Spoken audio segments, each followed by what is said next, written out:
C'est quoi l'écologie? C'est des petits gestes de tous les jours qui font du bien à la planète. J'aime ma planète, ouais! Ben moi non. Ça va, je rigole. Bonjour à toutes et à tous, j'espère que vous allez bien. Aujourd'hui, je vous propose de la couture zéro déchet, puisque l'idée, c'est de réaliser cette petite corbeille ou ce cache-pot en réutilisant des chutes de tissu qui étaient vouées à la destruction. Il vous faudra de la ficelle à peu près 20 mètres, une ficelle qui fait environ 5 mm d'épaisseur. Moi j'avais une petite bobine à la maison. Et ensuite vous aurez besoin de réutiliser vos chutes de tissu dont vous n'avez aucune utilité. Donc il va falloir fouiller dans la poubelle. Ensuite, évidemment, il faudra une machine à coudre. Moi, j'ai une brosseur et il faudra la régler sur un point zigzag. Moi, sur ma brosseur, j'ai choisi 6 mm pour un zigzag qui soit quand même assez large. Pour commencer, je vais faire un petit nœud à l'extrémité de la ficelle. Et vous allez voir, c'est très simple. Il suffit simplement d'enrouler la ficelle autour de ce nœud comme un petit escargot. Voilà, il n'y a rien de plus simple. Et je commence par coudre ce petit escargot en zigzag.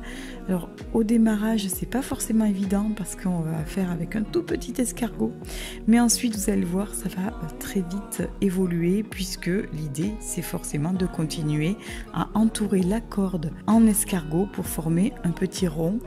Et toujours vous assembler au point zigzag. Alors ce qu'il est bien important de faire, c'est que le sommet d'un zigzag soit sur une corde et le sommet de l'autre zigzag sur l'autre corde. Je ne sais pas si c'est très clair, mais l'idée c'est vraiment d'assembler les deux morceaux de corde ensemble grâce au point zigzag. Et vous continuez comme ça pour former le socle. Alors moi j'ai décidé de faire un socle tout blanc sur cette version là, mais vous pouvez très bien rajouter les chutes de tissu comme vous allez le voir ensuite. Une fois que vous avez déterminé la grosseur de votre socle, là j'ai pas voulu faire un socle trop gros parce que j'ai déjà fait une corbeille assez large. Donc là je voulais plutôt que ça soit un cache-pot ou un vide-poche, quelque chose d'assez petit.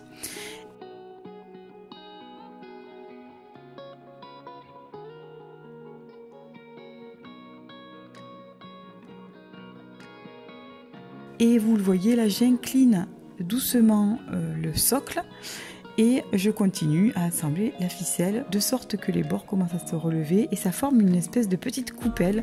On pourrait s'arrêter là pour en faire un porte-bijoux par exemple, pour y mettre ses bagues ou ses boucles d'oreilles sur la table de chevet pour la nuit. Mais moi j'ai décidé d'aller un petit peu plus loin.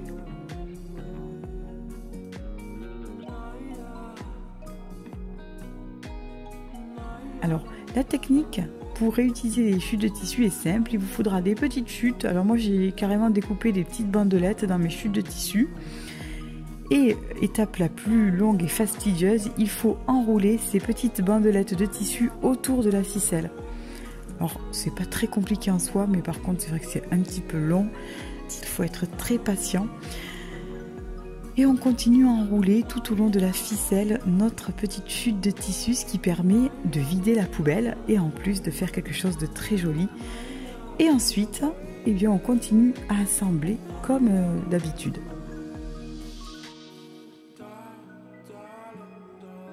On continue comme ça. Donc là, de nouveau, j'enroule une petite chute de tissu et je l'assemble à l'aide du point zigzag en la rapprochant le plus possible du socle.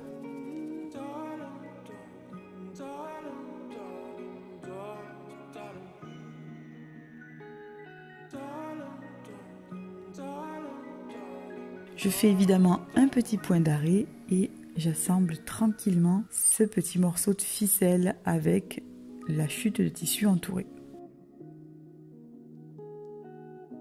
Voilà, vous l'aurez compris, il faut procéder de la sorte très régulièrement.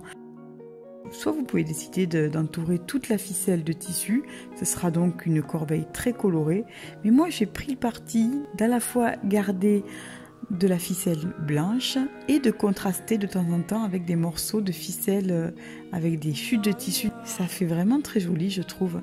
Ça vient parsemer de couleurs cette petite corbeille, des couleurs assez pastel et je trouve ça plutôt joli. Une autre petite astuce aussi, parfois je commence à assembler le tissu et ensuite je maintiens mon aiguille dans le tissu pour ne pas qu'il s'enlève et je tortille mon petit morceau de tissu. Voilà, je procède toujours de la même façon et ensuite j'assemble le tout au point zigzag, toujours pareil.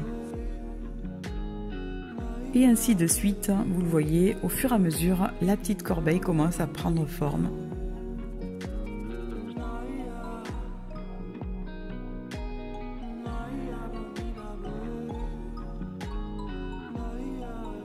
Il peut arriver parfois que vous ayez mal cousu deux ficelles entre elles, ça fait des petits trous. Et bien après, tout simplement, on vient coudre de nouveau au point zigzag à l'endroit où il y a un petit trou et c'est comme si de rien n'était.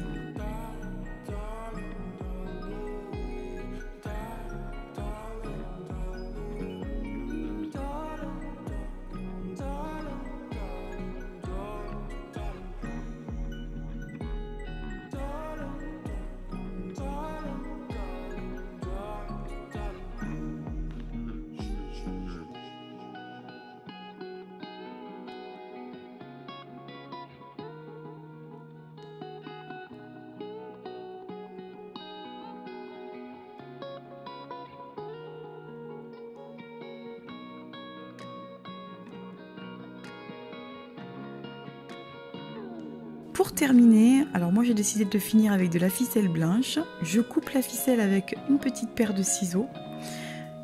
Je la couds au point zigzag. Et à l'extrémité, je fais un point d'arrêt que je renforce encore une fois. Et avec le coupe-fil, je viens couper mon fil. Voilà, ensuite il reste quelques petits fils qui dépassent. Et bien là aussi, je les recoupe avec une petite paire de ciseaux. Et la corbeille est terminée. Il ne reste plus que les petits travaux de finition. Je coupe les petits fils ou également les morceaux de tissu qui n'auraient pas bien été cousus. Donc je vérifie l'intérieur et l'extérieur et je coupe tous les petits fils qui dépassent. Parfois il y a des petits morceaux de tissu qui se sont mal cousus. Là aussi je découpe les petits morceaux de tissu récalcitrants. Et voilà, ma corbeille est terminée. Je trouve que c'est vraiment super pour upcycler des chutes de tissu qui étaient destinées à la poubelle. Je trouve ça génial et en plus c'est vraiment un objet de décoration unique. J'espère que ça vous aura plu. Je vous fais un gros bisou. Prenez soin de vous. Bye bye.